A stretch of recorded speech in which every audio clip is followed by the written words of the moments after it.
Ladies and gentlemen, welcome back to another episode of Own Your Dreams podcast. I know it's been about, I don't know, 2, 3, 4 years maybe. Been extra busy these last couple weeks, just to be completely honest. I have not been prioritizing making any new episodes. Today really is an extra special episode. I got two guests with me today, Chava and Juan, local photographers. You guys want to introduce yourself? Thank you for having me, man. Thank you, man. This is awesome. It's a pleasure to be back. My pleasure. name is Chava. I take pictures, and then I got my homie Take over here. pictures. Simple. A photographer as well. I was just telling Chava and Juan here, I was on the treadmill here this morning, and I was just thinking, what are we going to talk about tonight?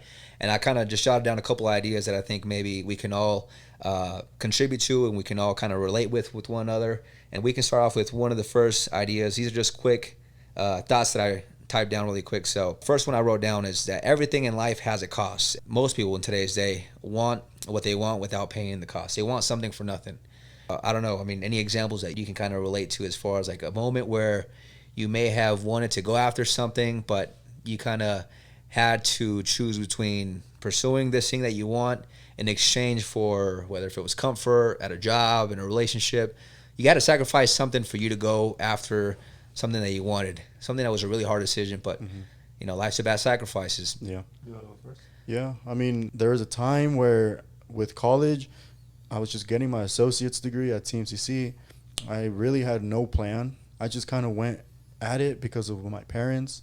Hey, like, you need to do this so you could be successful. Like, we came here so you could do good. Make us proud, right? Go to college. So I was doing that.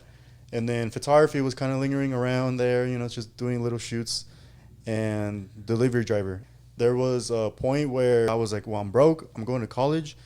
And this business that I have, I see the potential. I remember sitting down in my room and I was like, yo, like, I think I want to do this, like photography. I kind of want to push it more. But it was kind of hard because my parents were going to be like, no, you go to school. Some family members were not really on board about it either. They were like, oh, like, you should focus on school. So everyone was kind of pushing me to go to school. So then I remember I quit the delivering job. So I decided to take a 60% pay cut. And I remember my parents were like, what are you even doing? Like, you have this really good paying job. I told them, I was like, well, it's because I really want to focus on this photography stuff. They kind of hit me with like, well, you're always trying to do these little businesses and then really work out. Like, why are you even going to do, like, what makes it different? It was my last semester of college. And I decided, I was like full on, like, I want to focus on my business. Like, I'm coming to an end with my school. I don't want to do school anymore. And I remember I told my parents again, I was like, hey, here's my associate's degree. I'm done. I'm not going to go for a career. It's like, what are you talking about? And I was like, well, I'm going to focus on the business. And it's like, the photography? I was like, yeah, like, that's what I want to do. We were bumping heads a lot. So we were very, very set on, you have to go to school. But to me, it just didn't make sense, right?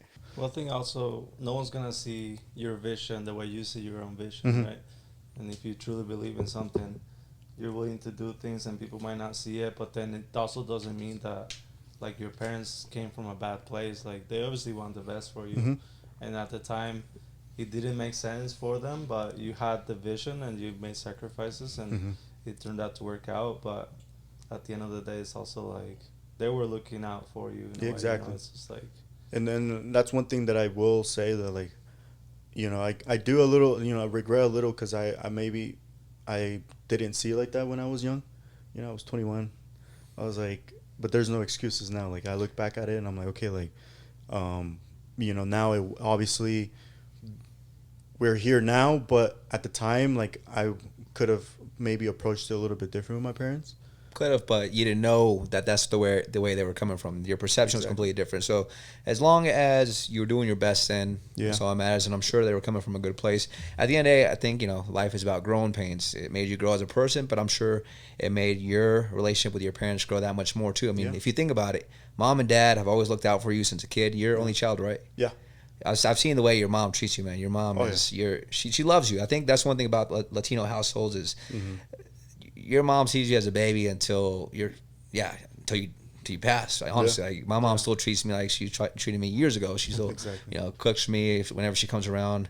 I live alone. Just before anybody starts saying he let Jason has the mom cook for him at her house. So if she ever comes by, she'll help me clean up the little spots that I miss. But what I'm trying to say is, coming from that place with you and always having to, in a way, guide you, in a way, I think it was a moment for you to show your parents, hey, Juan is actually growing up enough to make his own decisions now. Maybe we should back off and kind of just let him become the man that he's meant to become.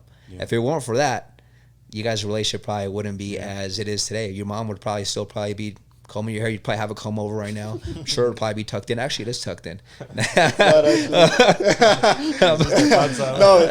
the fact that you mentioned that is, I wish I could show you guys a photo, but my mom would literally tuck my shirt up, passing my belly button up to like right here. Look like SpongeBob or what? Dude.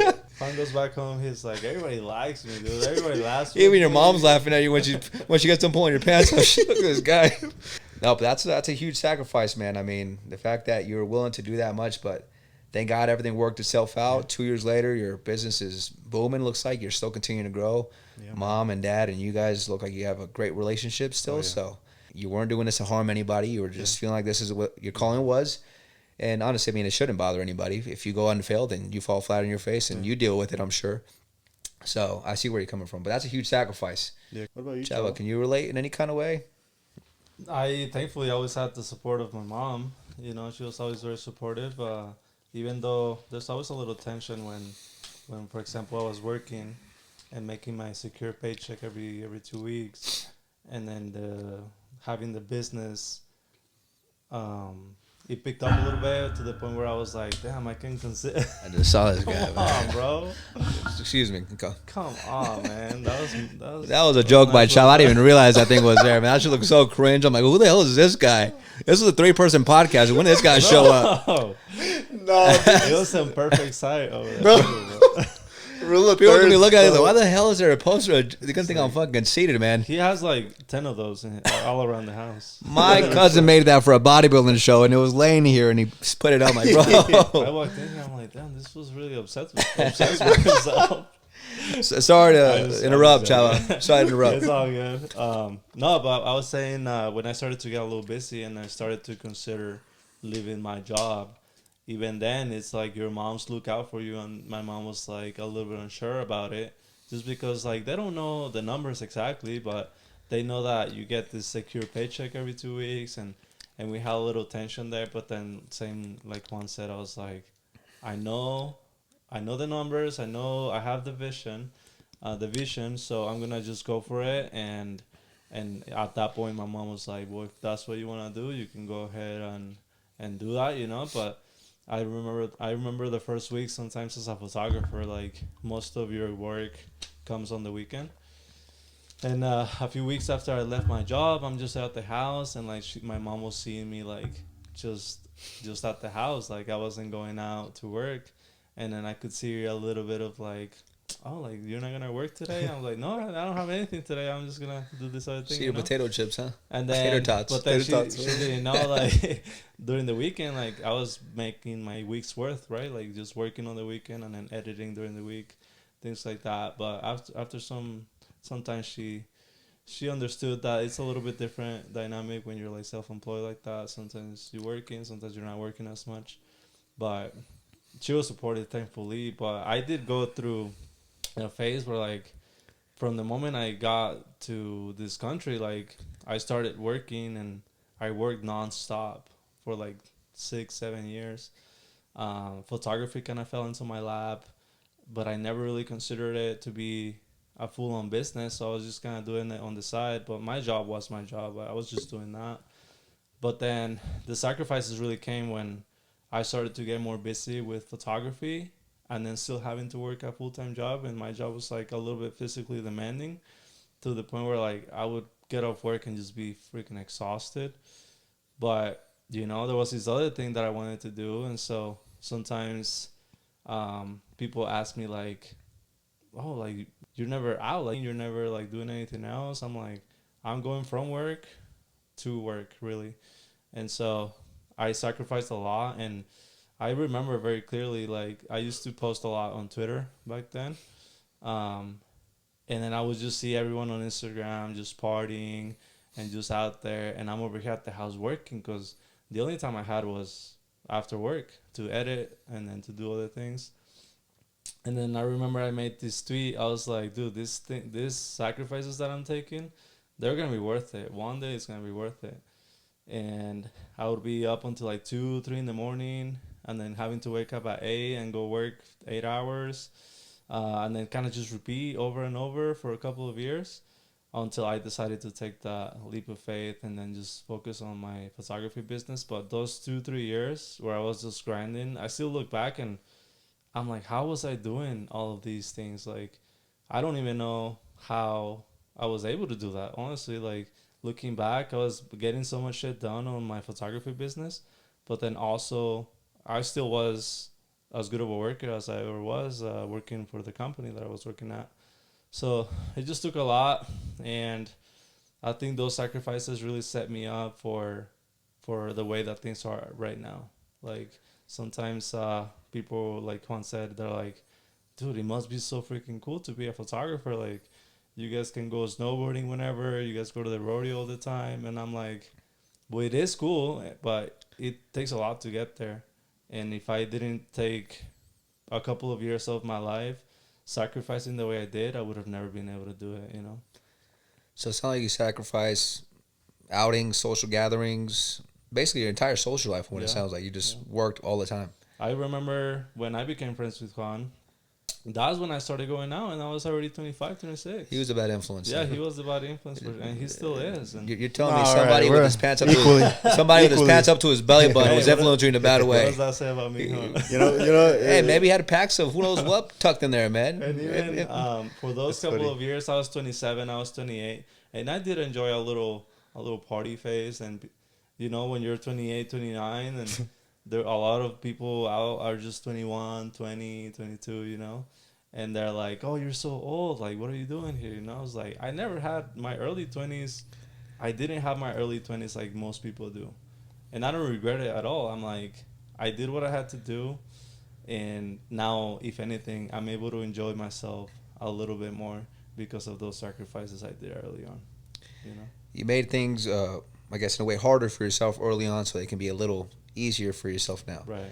That's one thing that my dad told me a long time ago. You make things harder for yourself now, they'll be easier for yourself later. You make things for yourself easy now, you know, they'll be harder for you later. So that's what it sounds like. But I wanted to ask you the question of, I know you said you don't know exactly how you did it throughout those 2 to 3 years of working hard. You know, if somebody were to be in the shoes that you were in then and ask you, hey, Chava, I'm working full time, I'm doing photography on the weekend, it's just so much, man, like how do I push this? So what kind of best words of advice would you be able to give them? So you say you can't pinpoint it, but what do you tell this guy? It's funny, I can think of one person that I was just having this exact same conversation with him this past week.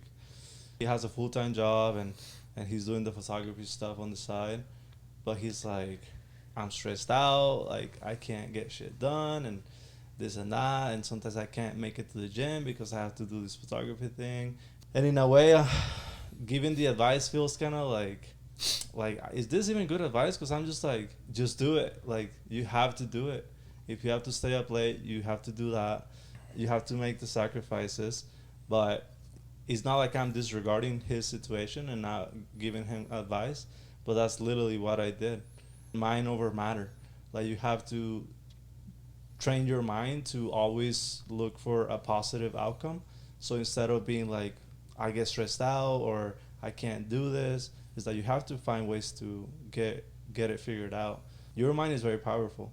And I think back then, and like Juan was saying, you have this goal in your mind, and if you really truly believe in it, you're gonna figure out a way to do it.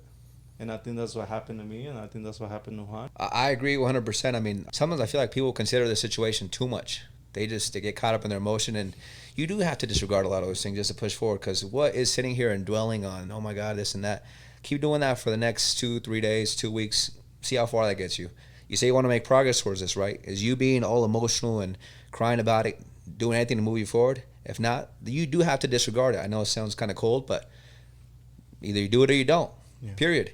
Yeah. It sounds like kind of harsh, but I'm just saying, man, I mean, I'm not saying to be emotionless, but to be able to channel our emotions in a way in which we can maybe use them as fuel to drive us towards something that's actually beneficial, rather than just sitting in a pool full of self-pity or overthinking, which I would argue that has literally no benefit. Mm-hmm. I think we're much better off taking action and falling on our face and, you know, getting scraped up wherever we have to, staying up a couple late nights, and just getting to know what we're really made out of. So maybe for future references where you literally have no choice, God forbid, but there's challenges that come, towards everybody's life throughout their lives, that, we're ready for this because we at least willingly took on a challenge similar to this back then. And now that I'm presented with a challenge that is out of my control, I have that much more confidence that I can get through this because I have taken on challenges that I would say are maybe close to this level of difficulty, thankfully by choice. I'm grateful that I have the privilege to choose to take on this challenge, that I'm not dealing with the challenge that, is just completely out of my hands. I mean, I can think of plenty, but just extremes. You should be grateful that you're literally being challenged by something of your own choosing is what I'm saying. And when all of a sudden when you switch your mindset to a mindset of gratitude, it's like, dude, you can't sit there and feel for yourself. Yeah. You're completely disregarding all the blessings that you have in your life. You're completely disregarding the fact that you have options to even choose from, the fact that you even have the ability to pursue whatever it is that you want, to be tired from. Obviously, you have to have a job. There's no way around getting away from your 40 hours. I would argue these days 40 hours is not even normal anymore. So don't complain about working a lot if you're working 40, 50, 60 hours. That's by default. So don't say, I'm working a ton. You're barely going to start after your 40, 50, 60 hours. Okay, now the real work starts. So the fact that you get to have the option to choose to pursue something that you want, you should be grateful. Yeah. So the fact that you're over here complaining about it and all in your feelings, you should disregard that. So, I mean, that would be my take, but then again, that's maybe me coming off like an asshole too. But I'm not for everybody. If you're, like Chava said, if you want something, you go after the result and you get the result, period. Yeah. One way or another. That's it. Before I forget, I did tell him about how at some point he was begging and praying that he would be busy, and then now that he's busy, now it's like a little bit of a problem, but it's like at some point you wanted this, so now that you have it, it's like be thankful and grateful that you have this, because it is a blessing, but that blessing requires a little bit more out of you, and I remember this, I didn't want to forget, that's why I went first one, but there's this video on YouTube that I made one day where I had like a super crazy day. It was 7 or 8 shoots in one day, and the last one was with you and for the Fitted Nation company at the gym. So I had this full day, and then like at 7 or 8 at night I went to see you, and then we did these pictures, came back home, and all this is on video. And I came home, set up the camera, and I'm like, I can't believe how busy I am. But I remember you told me to be careful what you wish for, because now that it's a reality, now it's a problem, right? But it's like that's a problem you prayed for, and ever since then I'm like, if I'm busy, more power to it. Like it's a blessing. So I don't ever want to be like, I can't with this. Like this is what I wanted. Now I have to figure it out. Yeah, right. I think it's all mindset, man. Like you said, mind over matter ultimately. And I think maybe you could have answered his question with one word, and I think this is the exact topic we're talking about. How do I do it? Or I'm feeling this, I'm feeling that. Sacrifices. Yeah. Sacrifice something. What do you have in your life that maybe is demanding energy from you? You say you don't have time. Cut out the things that are maybe less important. You might think it's important, but you got to sacrifice something. So I think we've touched pretty well on the topic of sacrifices. One of the other topics that I had on my phone from this morning was exactly what Chava here briefly touched on, which was I was just, once again, doing my morning walk. Wait, first, before we go into that, can I ask you something? Do you always have those thoughts when you're on the Stairmaster, or how did you... Do I ever? Holy... Dude. Bro. And how do you do that? Do you, like, voice translate to it, or you type in on the... A little bit of both. So I'm just walking in there, man. I'm just getting my zone, and I think sometimes I have my best thoughts as I'm doing my cardio first thing in the morning. I love my morning time. It's just nice and quiet. I can just be completely by myself. I don't have to worry about getting back to people on the phone. I get so locked in. I love it, bro. that's cool. And I get on the treadmill, and I get some great thoughts. And It's almost like a little bit of a meditation time. I guess you can almost say it like that. Yeah, that's why I love the gym, and it's a mental thing for me. And like as I've mentioned before, I think the physical is just a manifestation of the mental. So these days, the gym for me is really more than anything mental. and the physical was just a bonus. I first started off with the gym because I was 14, trying to better myself, get girls, more physical, more surface level reasons. These days, it's more for mental purposes, really, and That's physical super dope, is 'cause, just yeah, a when bonus. you mentioned that, I'm like, that is a really good idea, just to be doing your cardio, but then also just kind of lost in your thoughts, and that makes sense. Like you I probably guess get it's some almost good like thoughts out of journaling. it. I guess I've Right. always said I've never journaled, but now that I think about it, it's just kind of like journaling. Because Yeah, people yeah. said you should try journaling. Like I've never tried that, but actually I have been trying it for hell long, and I guess Yeah. I'm telling just you, man, just write not the in a book, bro. just not in a journal. Oh, it's in the works. I've already got 10 chapters done. That's super But cool. yeah, I mean the second topic that I think would be great to kind of transition into, and then kind of maybe come to a conclusion after this topic would be. I think everyone should have the goal of becoming an influencer, and I know the word influencer these days has a very cringe reference when you hear it, just because of what the average person thinks influencer is, or everybody trying to become an influencer. And I think the only reason maybe I see it as cringe is because everybody wants to become something for nothing, as I've once said. You know, that entitlement of just because I'm me, I deserve this, I deserve that. I mean, what have you done for you to have a little bit of a, I guess, an above average lifestyle, right? A luxurious lifestyle. I mean, that's what these people promote, whatever that may be to you.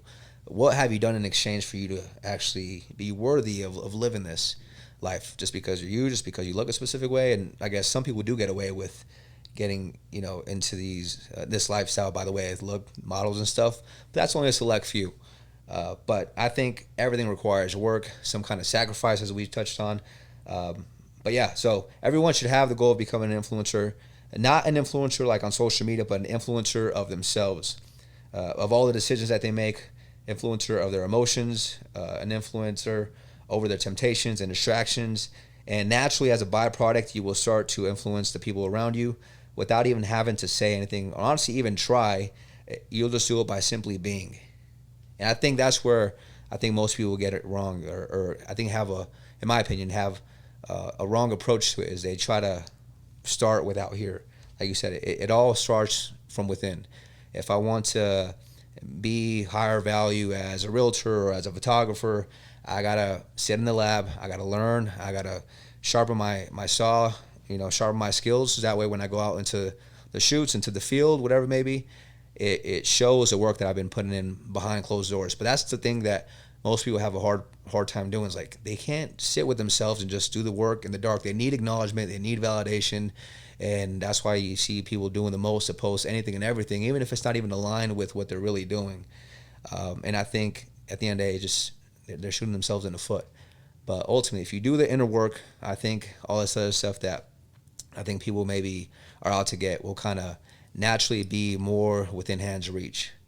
So that's what I think as far as influencers. Like, influence yourself, man. The things that you told yourself that you wanted to do that you haven't done in the last 5 years, do that. Influence yourself to stick to that. I know plenty of people, they've been saying they've been eating clean, and this might trigger somebody, but if the shoe fits, I'm not saying any names. I've been seeing people like, they've been posting clean meals since, 5-6 years ago. You weigh the same. Matter of fact, you're going the wrong way. You're going the wrong way. And like I said, if the shoe fits, what I'm saying is, like, influence yourself. And I'm not telling anybody how to live, but whatever you want for yourself, whatever you truly feel like you desire. Like Juan desired to be a photographer. He influenced himself in spite of his mom and his dad being going against him. Chava, maybe I highly doubt you wanted to work 7 days a week when you were getting ready to become a photographer, but you were able to influence yourself over the laziness emotion, or the tiredness emotion, or the fear of missing out when everybody was out partying.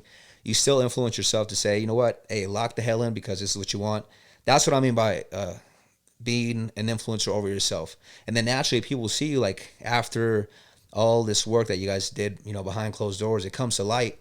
Oh snap, like, yeah, you guys get to snowboard, you guys get to do this, but they didn't see all those dark nights alone. And all of a sudden people start kind of seeing, oh, well, I want something like that. And people kind of will get influenced by the result, I guess, that is shown after, by the fruits, by maybe the lifestyle, some of the benefits, but not knowing that it costs everything that they have touched on here in the beginning of the episode. So that's what I mean by becoming an influencer of themselves. And naturally, everything else, if you want to be an influencer on social media or whatever, or an influencer in your social circle, it'll just be a byproduct of the work that you put in within yourself. I think it's beautiful too to have the opportunity for someone to look at you and and be influenced by you just because of the things you do on a regular basis. I think that's beautiful. I've had like the opportunity to help a few people here and there, and to see them grow and to see them kind of pursue their dreams with some of my advice. I'm like, that's beautiful. So it's a blessing to even be able to do that. I mean, I think, like you said, if we do have some kind of ability to influence the people around us, even if it's just our close friends or younger siblings, anybody on social media, even if it's a person or two, like, and you have the ability to influence them there for the better.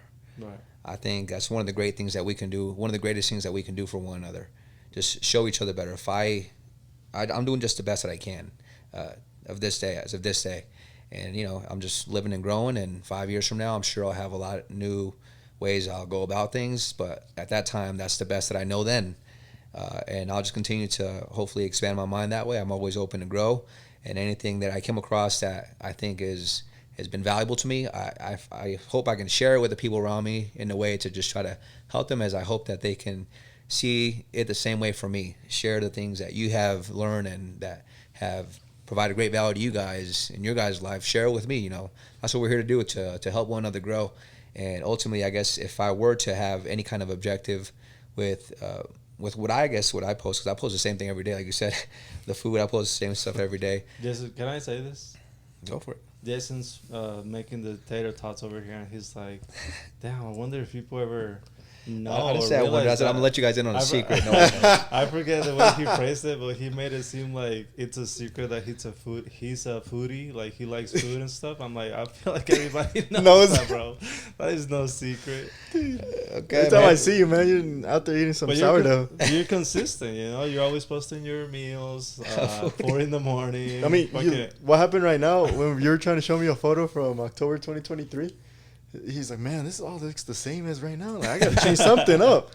But it's like that's the product, right? Like the consistency of like doing what you do, right? And like I've always said, like the way you are, how you look and all that is a byproduct of how you do your routine every day. Yeah, I think everything aligns. Everything aligns. And then I think that's where the respect comes, because a lot of people say they do that, right? Like you said, you've been posting the same meals for the last 5 years. They say like, oh, we're going to do this, and never do it.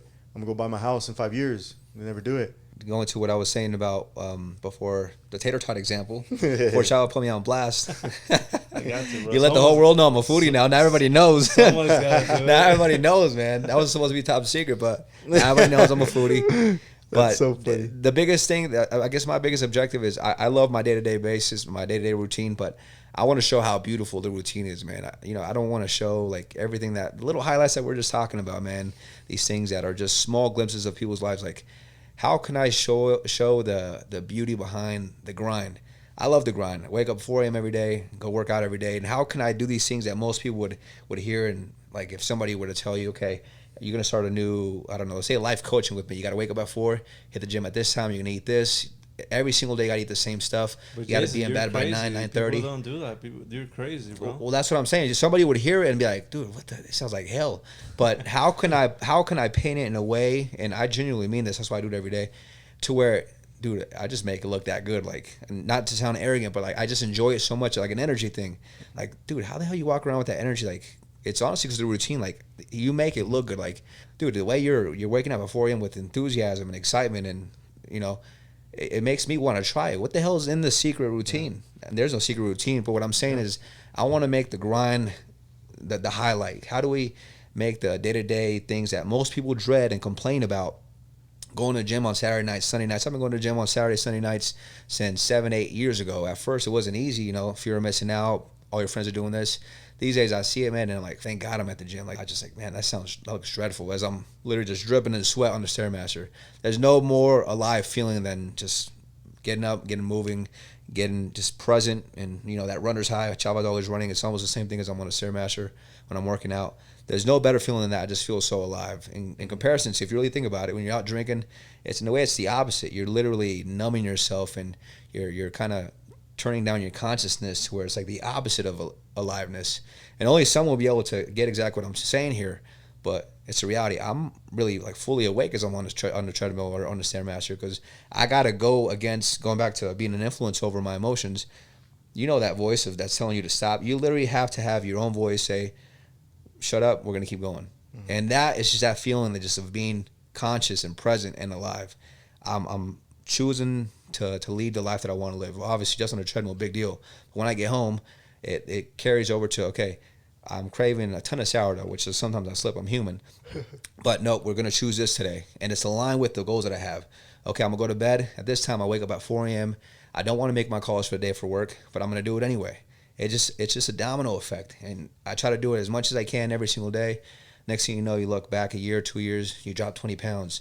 You saved X amount of money. You helped X amount of families get into the dream home. And holy snap. And it was just with those little things you thought didn't make a difference. Yeah. Just making a conscious decision to go left when everybody's going right. It goes back to just being able to be an influence over our own emotions, decisions, temptations, all these things. So that's kind of what I was referring to as become an influencer of yourself. Yeah, I mean, in the same line of thought, everyone's a lot more capable than you might give yourself credit for. So I think challenge yourself, challenge your own mind, get good friends around you, have tough conversations if you need to, but always with the intent of becoming better, you know, mentally, physically. But I think if you have a lot of things in your plate, you might think that you're not capable of doing it, but trust me, you are more than capable of doing whatever you set your mind to, as long as you have a clear goal ahead of you. Yeah. We'll wrap it up with that. So thank you, man. Thank you guys Jason. for taking Thank the time, 2 whole hours of the was day. awesome. There will be another episode here coming soon. We'll catch you guys on the next one. Yes, sir. Peace.